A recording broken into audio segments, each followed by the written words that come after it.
Programme जिग्यासा विच आप जी का निੱਘਾ स्वागत। वाहिगुरू जी का खालसा वाहिगुरू जी की फतेह। इस प्रोग्राम का मनोरथ साडे दर्शकों वालों पुछे गए सवालों के जवाब देना है ਤਾਂ जो उन्हां दी निजी जिंदगी है जो वो वधिया बन सके, सुख सफलता ते सुविधावां उन्हां दी जिंदगी दे विच आ सकण ते साडे नौजवानों के बेहतर भविख नूं मुख रखदिआं होइआं इस प्रोग्राम नूं स्पॉन्सर कीता है सरदार रमनदीप सिंह संधू ने ब्रैम्पटन कैनेडा तो। ते आओ हुण साडे ਸਰੋਤਿਆਂ ਵੱਲੋਂ ਪੁੱਛੇ ਗਏ ਸਵਾਲਾਂ ਦੇ ਜਵਾਬ ਦਈਏ। ਸਭ ਤੋਂ ਪਹਿਲੇ ਤੇ ਮੈਂ ਉਹਨਾਂ 5 ਸਵਾਲਾਂ ਦੇ ਬਾਰੇ 'ਚ ਤੇ ਸਰੋਤਿਆਂ ਦੇ ਬਾਰੇ ਦੱਸ ਦੇਵਾਂ ਜਿਨ੍ਹਾਂ ਨੇ ਇਹ ਸਵਾਲ ਪੁੱਛੇ ਹੈ। ਸਭ ਤੋਂ ਪਹਿਲਾ ਸਵਾਲ ਸਾਡੇ ਕੋਲ ਪਹੁੰਚਿਆ ਹੈ ਸੁਖਰੂਪ ਕੌਰ ਦਾ, ਪਿੰਡ ਵੀਰਮ, ਜ਼ਿਲ੍ਹਾ ਤਰਨਤਾਰਨ, ਪੰਜਾਬ ਤੋਂ। ਇਹ ਪੁੱਛਦੇ ਨੇ ਕਿ ਸ਼੍ਰੀ ਗੁਰੂ ਨਾਨਕ ਦੇਵ ਜੀ ਦੇ ਜੀਵਨ ਤੋਂ ਸਾਨੂੰ ਕੀ ਪ੍ਰੇਰਨਾਵਾਂ ਮਿਲਦੀਆਂ ਹਨ। ਇਸ ਸਵਾਲ ਦਾ ਜਵਾਬ ਵੀ ਆਪਾਂ ਦੇਣਾ ਹੈ। ਤੇ ਦੂਸਰਾ ਸਵਾਲ ਹੈ ਸਾਡੇ ਕੋਲ ਜੋ ਪਹੁੰਚਿਆ ਉਹ ਹੈ ਰਾਜਬੀਰ ਕੌਰ ਦਾ, ਪਿੰਡ ਥੇਕਲੰਦਰ, ਫਾਜ਼ਿਲਕਾ, ਪੰਜਾਬ ਤੋਂ। ਇਹ ਸਾਨੂੰ ਪੁੱਛਦੇ ਹੈ ਕਿ ਸਾਨੂੰ ਗੁਰਬਾਣੀ ਦਾ ਪਾਠ ਕਿਉਂ ਕਰਨਾ ਚਾਹੀਦਾ ਹੈ। ਤੀਸਰਾ ਸਵਾਲ ਸਾਨੂੰ ਅਨਮੋਲ ਕੌਰ ਨੇ ਕੀਤਾ ਹੈ ਫਰੀਦਾਬਾਦ ਤੋਂ। ਇਹ ਸਾਨੂੰ ਪੁੱਛਦੇ ਹੈ ਕਿ ਸਾਨੂੰ ਜਿਹੜਾ ਜ਼ਿੰਦਗੀ ਦੇ ਵਿੱਚ ਸਫਲ ਹੋਣ ਲਈ ਸਿਰਫ ਸਕੂਲੀ ਪੜ੍ਹਾਈ ਕਰ ਲੈਣਾ ਹੀ ਕਾਫੀ ਹੈ ਜਾਂ ਕੁਝ ਹੋਰ ਕਰਨ ਦੀ ਜ਼ਰੂਰਤ ਵੀ ਹੈ। ਚੌਥਾ ਸਵਾਲ ਹੈ ਸਾਡੇ ਕੋਲ ਯਸ਼ ਰਾਜ ਸਿੰਘ ਦਾ, ਡੋਈਵਾਲਾ, ਦੇਹਰਾਦੂਨ ਤੋਂ। ਇਹ ਪੁੱਛਦੇ ਨੇ ਜਦੋਂ ਸਾਡਾ ਪੜ੍ਹਾਈ ਵਿੱਚ ਮਨ ਨਾ ਲੱਗੇ ਤਾਂ ਫਿਰ ਸਾਨੂੰ ਕੀ ਕਰਨਾ ਚਾਹੀਦਾ ਹੈ। ਤੇ ਚੌਥਾ ਸਵਾਲ ਸਾਨੂੰ ਪੁੱਛਿਆ ਹੈ ਸਰਦਾਰ ਸੁਰਿੰਦਰਪਾਲ ਸਿੰਘ ਜੀ ਨੇ ਕਾਨਪੁਰ ਤੋਂ, ਜੋ ਕਿ ਰੂਹਾਨੀ ਸੰਦੇਸ਼ ਪੱਤਰਿਕਾ ਦੇ ਉੱਥੋਂ ਦੇ ਚੀਫ ਐਡੀਟਰ ਨੇ। ਉਹਨਾਂ ਦਾ ਸਵਾਲ ਹੈ ਕਿ ਗੁਰੂ ਨਾਨਕ ਦੇਵ ਜੀ ਦੇ 3 ਸਿਧਾਂਤ ਕਿਰਤ ਕਰੋ, ਨਾਮ ਜਪੋ ਤੇ ਵੰਡ ਛਕੋ ਤੋਂ ਸਾਨੂੰ ਕੀ ਪ੍ਰੇਰਨਾਵਾਂ ਮਿਲਦੀਆਂ। ਤੇ ਆਓ ਹੁਣ ਆਪਾਂ ਇੱਕ ਇੱਕ ਕਰਕੇ ਇਹਨਾਂ ਸਾਰੇ ਸਵਾਲਾਂ ਦੇ ਜਵਾਬ ਦਿੰਦੇ ਹਾਂ। ਸਭ ਤੋਂ ਪਹਿਲਾ ਸਵਾਲ ਹੈ ਸ਼੍ਰੀ ਗੁਰੂ ਨਾਨਕ ਦੇਵ ਜੀ ਦੇ ਜੀਵਨ ਤੋਂ ਸਾਨੂੰ ਕੀ ਸਿੱਖਿਆਵਾਂ ਮਿਲਦੀਆਂ ਨੇ। ਇਹ ਸਵਾਲ ਸਾਨੂੰ ਭੇਜਿਆ ਸੁਖਰੂਪ ਕੌਰ ਨੇ, ਪਿੰਡ ਵੀਰਮ, ਜ਼ਿਲ੍ਹਾ ਤਰਨਤਾਰਨ, ਪੰਜਾਬ ਤੋਂ। ਤੇ ਸੁਖਰੂਪ ਜੀ, ਸਭ ਤੋਂ ਪਹਿਲੀ ਗੱਲ ਤੇ ਇਹ ਹੈ ਕਿ ਗੁਰੂ ਨਾਨਕ ਦੇਵ ਜੀ ਇਹ ਚਾਹੁੰਦੇ ਸਨ ਕਿ ਸਾਡਾ ਜੀਵਨ ਬਹੁਤ ਸੁਖੀ ਹੋਵੇ, ਲੋਕਾਂ ਦੇ ਫਾਇਦੇ ਵਾਲਾ ਹੋਵੇ, ਕਿਉਂਕਿ ਇਹ ਜੋ ਸਾਨੂੰ ਰੱਬ ਨੇ ਜੀਵਨ ਦਿੱਤਾ ਹੈ ਨਾ, ਇਹ ਇਸੇ ਲਈ ਦਿੱਤਾ ਹੈ ਕਿ ਅਸੀਂ ਆਪਣਾ ਵੀ ਭਲਾ ਕਰ ਸਕੀਏ ਤੇ ਕਿਸੇ ਹੋਰ ਦਾ ਵੀ ਭਲਾ ਕਰ ਸਕੀਏ।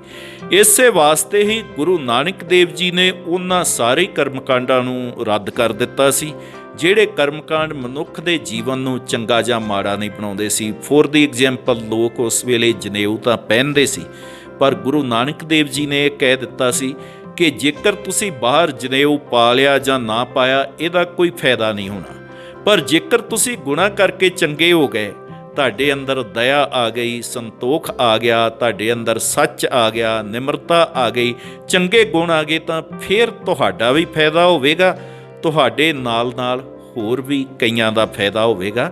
ਤੇ ਇਸ ਲਈ ਗੁਰੂ ਨਾਨਕ ਦੇਵ ਜੀ ਦੇ ਜੀਵਨ ਤੋਂ ਸਾਨੂੰ ਬੜੀਆਂ ਹੀ ਚੰਗੀਆਂ ਸਿੱਖਿਆਵਾਂ ਮਿਲਦੀਆਂ, ਕਿਉਂਕਿ ਗੁਰੂ ਨਾਨਕ ਦੇਵ ਜੀ ਸਾਨੂੰ ਆਲ ਦੀ ਬੈਸਟ ਇਨਸਾਨ ਬਣਾਉਣਾ ਚਾਹੁੰਦੇ ਸਨ। ਗੁਰੂ ਨਾਨਕ ਦੇਵ ਕਹਿੰਦੇ ਸਨ ਕਿ ਮੈਂ ਐਸੇ ਇਨਸਾਨਾਂ ਦੀ ਘਾਟ ਘੜਨ ਆਇਆ ਜਿਹੜੇ ਇਨਸਾਨਾਂ ਦੇ ਕੋਲ ਪਿਆਰ ਹੋਵੇ, ਸੇਵਾ ਹੋਵੇ, ਮਿਹਨਤ ਕਰਨ ਦੀ ਲਗਨ ਹੋਵੇ, ਜਿਹੜੇ ਦੂਸਰਿਆਂ ਦੇ ਦੁੱਖ ਦਰਦ ਵਿੱਚ ਸਹਾਈ ਵੀ ਹੋ ਸਕਣ। ਔਰ ਇਸੇ ਲਈ ਗੁਰੂ ਨਾਨਕ ਦੇਵ ਜੀ ਮਹਾਰਾਜ ਨੇ ਉਹ ਸਾਰੇ ਕੰਮ ਕੀਤੇ। ਫੋਰ ਦੀ ਐਗਜ਼ਾਮਪਲ ਪ੍ਰੇਰਨਾ ਲੈਣੀ ਹੈ ਤੇ ਦੇਖੋ ਨਾ, ਜਦ ਕਰੋਨਾ ਚੱਲ ਰਿਹਾ ਸੀ ਤਾਂ ਉਦੋਂ ਗੁਰਸਿੱਖਾਂ ਨੇ ਸਾਰੇ ਗੁਰੂ ਘਰਾਂ ਦੇ ਵੱਲੋਂ ਗਰੀਬਾਂ, ਭੁੱਖਿਆਂ, ਦੁਖੀਆਂ, ਬਿਮਾਰਾਂ ਨੂੰ ਲੰਗਰ ਵੰਡੇ ਤੇ ਇਹ ਪ੍ਰੇਰਨਾ ਸਾਨੂੰ ਗੁਰੂ ਨਾਨਕ ਦੇਵ ਜੀ ਤੋਂ ਹੀ ਮਿਲੀ। ਫਿਰ ਲੋਕ ਹੱਥੀਂ ਕੰਮ ਕਰਨ ਨੂੰ ਬਹੁਤ ਬੁਰਾ ਸਮਝਦੇ ਹੈ, ਪਰ ਗੁਰੂ ਨਾਨਕ ਦੇਵ ਜੀ ਨੇ ਹੱਥੀਂ ਖੇਤੀਬਾੜੀ ਦੀ ਕਿਰਤ ਕਰਕੇ ਸਾਨੂੰ ਇਹ ਦੱਸ ਦਿੱਤਾ ਕਿ ਹੱਥੀਂ ਕੰਮ ਕਰਨੇ ਬਹੁਤ ਵਧੀਆ ਗੱਲ ਹੈ। ਇਸ ਲਈ ਗੁਰੂ ਨਾਨਕ ਦੇਵ ਜੀ ਦੇ ਜੀਵਨ ਤੋਂ ਸਾਨੂੰ ਬਹੁਤ ਸਾਰੀਆਂ ਸਿੱਖਿਆਵਾਂ ਮਿਲਦੀਆਂ, ਜਿਨ੍ਹਾਂ ਦੀ ਗੱਲ ਆਪਾਂ ਅਗਲੇ ਪ੍ਰੋਗਰਾਮਾਂ 'ਚ ਵੀ ਕਰਾਂਗੇ। ਤੇ ਸਾਡੇ ਕੋਲ ਹੁਣ ਦੂਸਰਾ ਸਵਾਲ ਹੈ ਰਾਜਬੀਰ ਕੌਰ ਦਾ, ਪਿੰਡ ਥੇਕਲੰਦਰ, ਜ਼ਿਲ੍ਹਾ ਫਾਜ਼ਿਲਕਾ ਤੋਂ। ਇਹ ਸਾਨੂੰ ਕਹਿੰਦੇ ਹੈ ਕਿ ਸਾਨੂੰ ਗੁਰਬਾਣੀ ਦਾ ਪਾਠ ਰੋਜ਼ਾਨਾ ਕਿਉਂ ਕਰਨਾ ਚਾਹੀਦਾ ਹੈ। ਤੇ ਰਾਜਬੀਰ ਕੌਰ ਜੀ, ਸਭ ਤੋਂ ਪਹਿਲੇ ਤੇ ਮੈਂ ਇਹ ਕਹਿ ਦੇਵਾਂ ਕਿ ਸਾਡੇ ਕੋਲ 2 ਚੀਜ਼ਾਂ ਨੇ, ਇੱਕ ਸਾਡਾ ਤਨ ਹੈ ਤੇ ਦੂਜਾ ਸਾਡਾ ਮਨ ਹੈ। ਸਾਡੇ ਤਨ ਦੀ ਖੁਰਾਕ ਹੈ ਬ੍ਰੇਕਫਾਸਟ, ਲੰਚ, ਡਿਨਰ, ਫਰੂਟ, ਰੋਟੀ ਜੋ ਵੀ ਅਸੀਂ ਇਹ ਖਾਂਦੇ ਆ ਉਹ ਤਨ ਦੀ ਖੁਰਾਕ ਹੈ। ਜੇ ਅਸੀਂ ਆਪਣੇ ਤਨ ਦੀ ਖੁਰਾਕ ਨਹੀਂ ਖਾਵਾਂਗੇ ਤੇ ਸਾਡਾ ਤਨ ਕਮਜ਼ੋਰ ਹੋਵੇਗਾ, ਬਿਮਾਰ ਹੋਵੇਗਾ ਤੇ ਇੱਕ ਦਿਨ ਸਾਡਾ ਤਨ ਮਰ ਜਾਵੇਗਾ। ਇਸੇ ਤਰ੍ਹਾਂ ਹੀ ਗੁਰਬਾਣੀ ਹੈ ਜਿਹੜੀ, ਇਹ ਸਾਡੇ ਮਨ ਦੀ ਖੁਰਾਕ ਹੈ। ਜਿਵੇਂ ਸਾਡੇ ਤਨ ਲਈ ਖੁਰਾਕ ਜ਼ਰੂਰੀ ਹੈ, ਉਸੇ ਤਰ੍ਹਾਂ ਹੀ ਸਾਡੇ ਮਨ ਦੀ ਖੁਰਾਕ ਵੀ ਬਹੁਤ ਜ਼ਰੂਰੀ ਹੈ। ਔਰ ਸਾਨੂੰ ਜੇਕਰ ਰੋਜ਼ ਖੁਰਾਕ ਸਰੀਰ ਲਈ ਖਾਣੀ ਪੈਂਦੀ ਹੈ, ਸਵੇਰੇ ਵੀ ਖਾਂਦੇ ਆ, ਦੁਪਹਿਰੇ ਵੀ ਖਾਂਦੇ ਆ, ਸ਼ਾਮ ਨੂੰ ਵੀ ਖਾਂਦੇ ਆ, ਤੇ ਤੁਸੀਂ ਇਹ ਕਿਹਾ ਹੈ ਕਿ ਇੱਕ ਹੀ ਪਾਠ ਵਾਰ-ਵਾਰ ਰੋਜ਼ ਕਿਉਂ ਕਰਨਾ ਪੈਂਦਾ? ਇਹਦਾ ਉੱਤਰ ਇਹੀ ਹੈ ਕਿ ਜਦ ਅਸੀਂ ਰੋਟੀ ਰੋਜ਼ ਖਾਂਦੇ ਹਾਂ ਤੇ ਉਹ ਕੋਈ ਬਦਲ ਕੇ ਥੋੜ੍ਹਾ ਖਾਂਦੇ ਹਾਂ, ਰੋਜ਼ ਰੋਟੀ ਹੀ ਖਾਂਦੇ ਹਾਂ। ਪਾਣੀ ਅਸੀਂ ਰੋਜ਼ ਪੀਂਦੇ ਹਾਂ, ਸਾਂਸ ਅਸੀਂ ਆਕਸੀਜਨ ਰੋਜ਼ ਲੈਂਦੇ ਹਾਂ। ਜੇਕਰ ਇਹ ਚੀਜ਼ਾਂ ਸਾਡੇ ਸਰੀਰ ਨੂੰ ਜਿਉਂਦਾ ਰੱਖਣ ਲਈ ਰੋਜ਼ ਲੈਣੀਆਂ ਜ਼ਰੂਰੀ ਹੈ, ਤੇ ਇਸੇ ਤਰ੍ਹਾਂ ਹੀ ਸਾਡੇ ਵਾਸਤੇ ਗੁਰਬਾਣੀ ਦਾ ਪਾਠ ਸਾਡੀ ਆਤਮਾ ਨੂੰ ਜਿਉਂਦਾ ਰੱਖਣ ਲਈ ਜ਼ਰੂਰੀ ਹੈ। ਤਾਂ ਹੀ ਗੁਰੂ ਸਾਹਿਬਾਂ ਨੇ ਕਿਹਾ ਹੈ, ਆਖਾਂ ਜੀਵਾਂ ਵਿਸਰੈ ਮਰ ਜਾਉ, ਆਖਣ ਔਖਾ ਸਾਚਾ ਨਾਉ, ਸਾਚੈ ਨਾਮ ਕੀ ਲਾਗੈ ਭੂਖ, ਉਤ ਭੂਖੈ ਖਾਏ ਚੱਲੀਐ ਦੁੱਖ। ਤੇ ਸਾਡੇ ਕੋਲ ਤੀਸਰਾ ਸਵਾਲ ਹੈ ਅਨਮੋਲ ਕੌਰ ਜੀ ਦਾ, ਫਰੀਦਾਬਾਦ ਤੋਂ। ਇਹ ਕਹਿੰਦੇ ਨੇ ਕਿ ਜ਼ਿੰਦਗੀ ਵਿੱਚ ਸਫਲ ਹੋਣ ਲਈ ਸਿਰਫ ਸਕੂਲੀ ਪੜ੍ਹਾਈ ਕਰ ਲੈਣਾ ਹੀ ਕਾਫੀ ਹੈ ਜਾਂ ਸਾਨੂੰ ਕੁਝ ਹੋਰ ਕਰਨ ਦੀ ਵੀ ਜ਼ਰੂਰਤ ਹੈ? ਬਹੁਤ ਵਧੀਆ ਸਵਾਲ ਹੈ, ਔਰ ਸਿਰਫ ਇਹ ਅਨਮੋਲ ਕੌਰ ਲਈ ਹੀ ਨਹੀਂ, ਇਹ ਸਾਡੇ ਜਿੰਨੇ ਵੀ ਭਾਰਤ ਦੇ ਵਿਦਿਆਰਥੀ ਹੈ ਉਹਨਾਂ ਸਾਰਿਆਂ ਲਈ ਜ਼ਰੂਰੀ ਹੈ। ਕਾਰਨ ਇਹ ਹੈ ਕਿ ਸਾਡੇ ਕੋਲ ਜੋ ਸਕੂਲਾਂ ਦੇ ਵਿੱਚ ਸਾਨੂੰ ਪੜ੍ਹਾਈ ਕਰਾਈ ਜਾਂਦੀ ਹੈ, ਕਈ ਵਾਰ ਉਹ ਪੜ੍ਹਾਈ ਸਾਡੇ ਅੱਗੇ ਫਿਊਚਰ ਦੇ ਨਾਲ ਰਿਲੇਵੈਂਟਡ ਹੀ ਨਹੀਂ ਹੁੰਦੀ। ਕਿਉਂਕਿ ਮੰਨ ਲਓ ਇੱਕ ਬੰਦੇ ਨੇ ਗਾਇਕ ਬਣਨਾ ਹੈ, ਸਿੰਗਰ ਬਣਨਾ ਹੈ, ਜ਼ਿੰਦਗੀ 'ਚ ਉਹਨੇ ਆਪਣਾ ਏਮ ਸਿੰਗਰ ਬਣਦਾ ਰੱਖਿਆ ਹੈ, ਤੇ ਹੁਣ ਉਸ ਬੰਦੇ ਨੂੰ ਜੇਕਰ ਮੈਥ ਜਾਂ ਫਿਜ਼ਿਕਸ ਪੜ੍ਹਾਈ ਜਾ ਰਹੀ ਹੈ ਤੇ ਉਹ ਉਹਦੀ ਜ਼ਿੰਦਗੀ ਦੇ ਨਾਲ ਅੱਗੇ ਚੱਲ ਕੇ ਰਿਲੇਵੈਂਟਡ ਨਹੀਂ ਰਹਿ ਜਾਵੇਗੀ। ਇਸ ਲਈ ਅਸੀਂ ਆਪਣੇ ਫਿਊਚਰ ਨੂੰ ਮੁੱਖ ਰੱਖ ਕੇ ਪੜ੍ਹਾਈ ਕਰਨੀ ਆ। ਦੂਸਰੀ ਗੱਲ ਇਹ ਹੈ ਕਿ ਜਦ ਸਾਨੂੰ ਸਕੂਲਾਂ ਦੇ ਵਿੱਚ ਸਿਲੇਬਸ ਪੜ੍ਹਾਇਆ ਜਾਂਦਾ ਹੈ ਉਹ ਬਹੁਤ ਜ਼ਰੂਰੀ ਹੈ, ਪਰੰਤੂ ਸਭ ਕੁਝ ਉਹ ਨਹੀਂ ਹੈ। ਇਸ ਵਾਸਤੇ ਸਾਨੂੰ ਅੱਜ ਦੇ ਜ਼ਮਾਨੇ ਦੇ ਨਾਲ ਅਪਡੇਟਡ ਰਹਿਣਾ ਪਵੇਗਾ, ਔਰ ਸਾਨੂੰ ਉਹਨਾਂ ਵਿਸ਼ਿਆਂ ਦੀ ਪੜ੍ਹਾਈ ਵੀ ਕਰਨੀ ਪਵੇਗੀ ਜਿਹੜੇ ਵਿਸ਼ੇ ਫਿਊਚਰ ਦੇ ਵਿੱਚ ਸਾਡੇ ਕੰਮ ਆਉਣੇ ਆ। ਸਾਨੂੰ ਆਪਣਾ ਇੱਕ ਗੋਲ ਲੈ ਕੇ ਚੱਲਣਾ ਪਵੇਗਾ, ਅਸੀਂ ਕੀ ਬਣਨਾ ਹੈ, ਔਰ ਜੋ ਕੁਝ ਅਸੀਂ ਬਣਨਾ ਹੈ ਹੋ ਸਕਦਾ ਹੈ ਉਹਦੇ ਨਾਲ ਰਿਲੇਵੈਂਟਡ ਸਿਲੇਬਸ ਸਾਡੇ ਜਿਹੜਾ ਹੈ ਉਹ ਕਲਾਸ ਦੇ ਵਿੱਚ ਨਾ ਹੋਵੇ, ਉਹ ਸਾਨੂੰ ਨਾਲ ਪੜ੍ਹਨਾ ਪਵੇਗਾ। ਤੀਸਰਾ ਹੁੰਦਾ ਹੈ ਮਨੁੱਖ ਦੀ ਸ਼ਖਸੀਅਤ ਦਾ ਵਿਕਾਸ। ਕੁਝ ਲੋਕ ਇੰਟੈਲੀਜੈਂਟ ਤੇ ਬਹੁਤ ਹੁੰਦੇ ਨੇ, ਉਹਨਾਂ ਦਾ IQ ਤੇ ਬਹੁਤ ਹੁੰਦਾ, ਪਰੰਤੂ EQ ਦੇ ਵਿੱਚ ਉਹ ਜ਼ੀਰੋ ਹੁੰਦੇ ਆ। ਹੁਣ ਤੁਸੀਂ ਸੋਚੋਗੇ IQ ਕੀ ਹੋ? IQ ਦਾ ਮਤਲਬ ਆ ਇੰਟੈਲੀਜੈਂਸ ਕੁਆਲਿਟੀ, ਉਹ ਤੇ ਉਹਨਾਂ ਦੀ ਵਧੀਆ ਹੁੰਦੀ ਆ, ਪਰ EQ ਇਮੋਸ਼ਨਲ ਕੁਆਲਿਟੀ ਉਹਨਾਂ ਦੇ ਵਿੱਚ ਘੱਟ ਹੁੰਦੀ ਹੈ। ਉਹ ਚੀਜ਼ਾਂ ਨੂੰ ਕਿਸੇ ਤਰੀਕੇ ਦੇ ਨਾਲ ਠੀਕ ਨਹੀਂ ਕਰ ਪਾਉਂਦੇ। ਇਹੀ ਕਾਰਨ ਹੁੰਦਾ ਹੈ ਕਿ ਕਈ ਵਾਰ ਵੱਡੇ ਤੋਂ ਵੱਡੇ ਸਿੰਗਰ ਵੀ ਸੁਸਾਈਡ ਕਰ ਜਾਂਦੇ ਆ, ਕਈ ਵਾਰ ਵੱਡੇ ਵੱਡੇ ਜਿਹੜੇ ਬਿਜ਼ਨਸਮੈਨ ਹੈ ਉਹ ਵੀ ਡਿਪਰੈਸ਼ਨ ਚਲੇ ਜਾਂਦੇ ਆ, ਕਿਉਂਕਿ ਉਹਨਾਂ ਦੇ ਵਿੱਚ ਇਮੋਸ਼ਨਲ ਬੈਲੈਂਸਮੈਂਟ ਨਹੀਂ ਆਈ ਹੁੰਦੀ। ਇਸ ਲਈ ਸਕੂਲੀ ਪੜ੍ਹਾਈ ਦੇ ਨਾਲ ਨਾਲ ਸਾਨੂੰ ਆਪਣੀ ਜ਼ਿੰਦਗੀ ਨੂੰ ਸੁਧਾਰਨ ਦੀ ਜੋ ਪ੍ਰੋਗਰੈਸਿਵ ਐਜੂਕੇਸ਼ਨ ਹੈ ਉਹ ਵੀ ਜ਼ਰੂਰ ਲੈਣੀ ਚਾਹੀਦੀ ਹੈ, ਨਹੀਂ ਤਾਂ ਸਾਡੀ ਜ਼ਿੰਦਗੀ ਦੇ ਵਿੱਚ ਕਾਫੀ ਸਾਰੀਆਂ ਮੁਸ਼ਕਲਾਂ ਆ ਸਕਦੀਆਂ ਹੈ।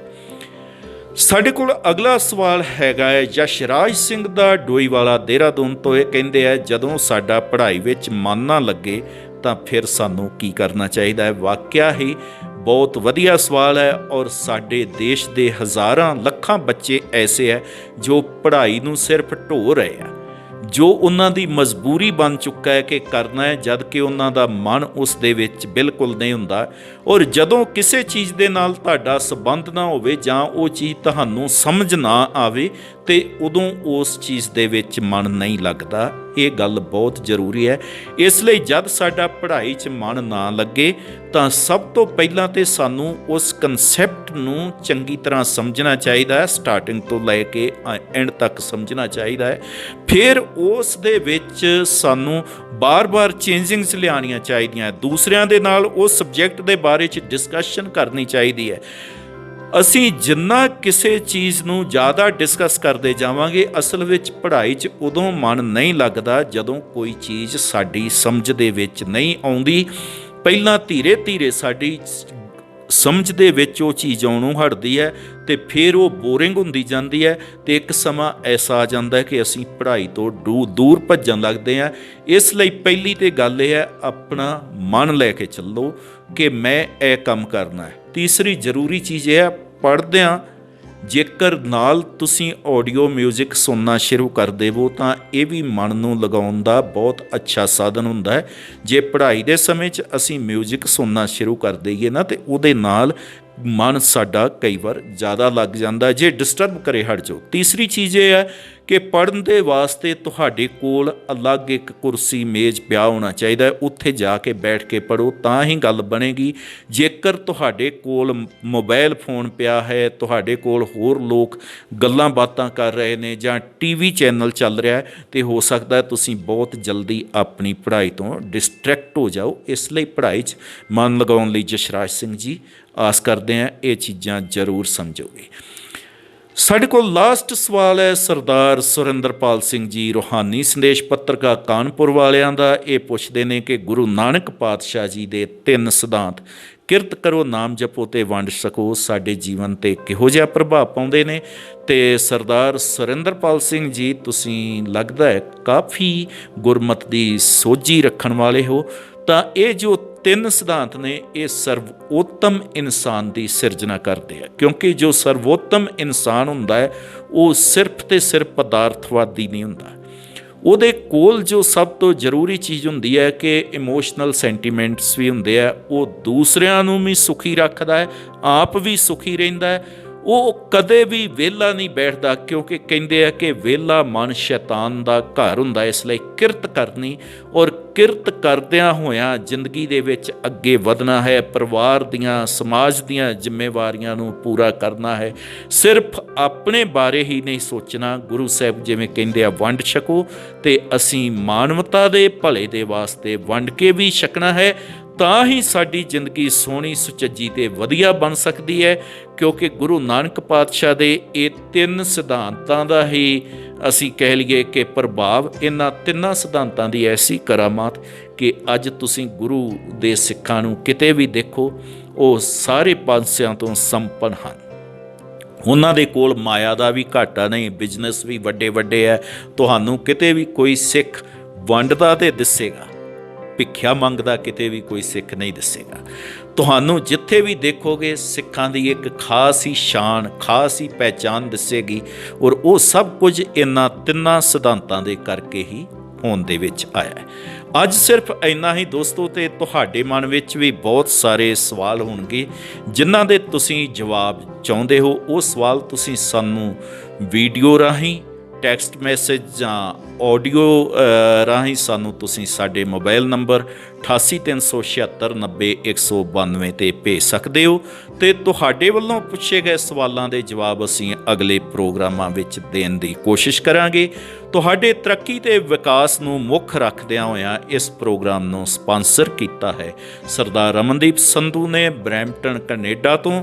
ਤੇ ਜੇਕਰ ਤੁਸੀਂ ਵੀ ਇਸ ਪ੍ਰੋਗਰਾਮ ਦੀ ਸਪਾਂਸਰ ਸੇਵਾ ਲੈਣਾ ਚਾਹੁੰਦੇ ਹੋ ਤਾਂ ਸਾਡੇ ਨਾਲ ਸੰਪਰਕ ਕਰੋ 8837690192 'ਤੇ। ਵਾਹਿਗੁਰੂ ਜੀ ਕਾ ਖਾਲਸਾ, ਵਾਹਿਗੁਰੂ ਜੀ ਕੀ ਫਤਿਹ।